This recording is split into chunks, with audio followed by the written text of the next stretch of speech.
Hello, welcome to Know Bible for Self.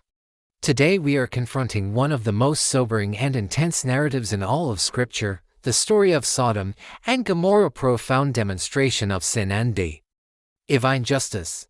This story, found in Genesis 18 and 19, serves as a permanent, fiery warning about the consequences of corporate rebellion against God's moral standards. This story is not just about a single sin, it is about the culmination of pervasive, arrogant wickedness that consumed an entire society, forcing the hand of divine judgment. Part 1. The context. The conversation with Abraham. Genesis 18. The narrative begins not with judgment, but with an intimate revelation of God's plan to the man of faith, Abraham. 1. The three visitors and God's revelation. God, accompanied by two angels, appeared to Abraham in the form of three travelers near the oaks of Mamre. After a demonstration of Abraham's exceptional hospitality, God revealed his imminent purpose. The reason for judgment. God said, "The outcry against Sodom and Gomorrah is so great, and their sin so grievous, that I will go down and see if what they have done is as bad as the outcry that has reached me. I will find out." Genesis 18:20-21. This language emphasizes that the sin was pervasive, open, and destructive, reaching a point of finality. 2. Abraham's bold intercession.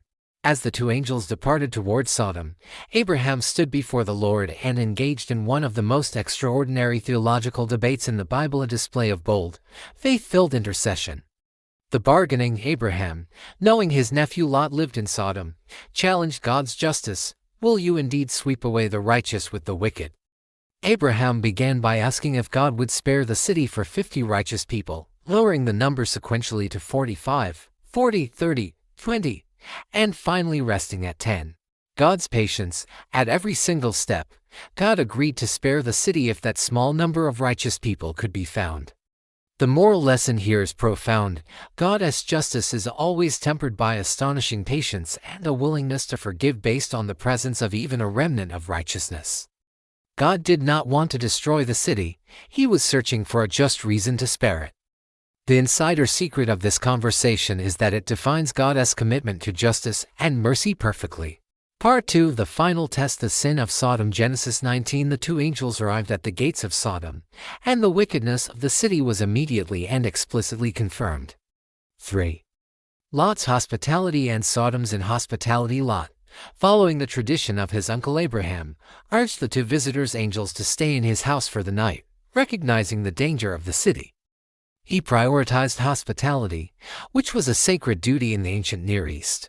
The mob's demand, before the men went to sleep, every man in the city of Sodom, both young and old, surrounded the house. Genesis 19-4. Their demand was terrifying. "Where are the men who came to you tonight? Bring them out to us, that we may know them." The phrase "know them" here, given the aggressive and unified nature of the mob, is unequivocally used in the sense of sexual violation. The crime of Sodom, while the sexual sin is explicit and grievous, the prophets later clarify the multifaceted nature of Sodom's ultimate wickedness. The pro tip for understanding this story comes from Ezekiel 16:49-50, which states, "This was the guilt of your sister Sodom. She and her daughters had pride, excessive food, and prosperous ease, but did not aid the poor and needy. They were haughty and committed abomination before me." The sin was a compound of pride and arrogance, believing their wealth made them autonomous from God, excess and prosperity, gluttony and focus on luxury, inhospitality and oppression, the ultimate failure of charity and the targeting of vulnerable strangers for harm, violent sexual immorality, the culmination of their depraved desires expressed in a violent, non-consensual act against guests. The mob's demand confirmed that not even 10 righteous people could be found to practice basic justice or compassion. The whole society was saturated in sin. 4. Divine action and blindness. The angels pulled Lot back inside, locked the door, and struck the aggressive mob with blindness. Even being struck blind, the men were so consumed by their wicked desire that they continued to grope for the door, demonstrating the absolute, unrepentant hardness of their hearts. The time for judgment had come. Part 3. The justice and the tragic aftermath. Genesis 19. The narrative moves from the angel's protection to the command for escape. 5. The command to flee. The angels commanded Lot to gather his family, his wife, his sons, and his daughters and flee the city, instructing him, "Flee for your lives. Don't look back, and don't stop anywhere in the plain. Flee to the mountains, or you will be swept away." Lot's failure. Lot still haggled with the angels, fearing the mountains and begging to flee to a nearby small town, Zoar. This common mistake shows that even when facing imminent destruction, the human tendency is to negotiate with God and seek comfort. The angels, in mercy, agreed. The condition of safety. The angels made it clear that they could not act until Lot was safely out of the city. Genesis 19:22. God's judgment was restrained by his commitment to protect the righteous. 6.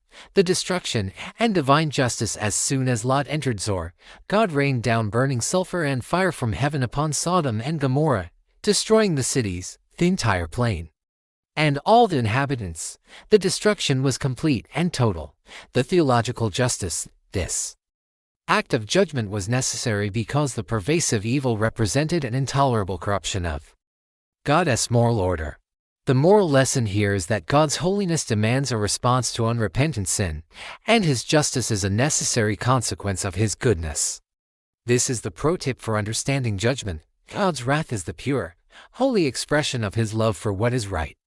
7. The tragic fate of Lot's wife. As they fled, Lot's wife disobeyed the angel's command, looking back, but Lot's wife looked back, and she became a pillar of salt. Genesis 19:26. Her fatal error was not curiosity, but attachment.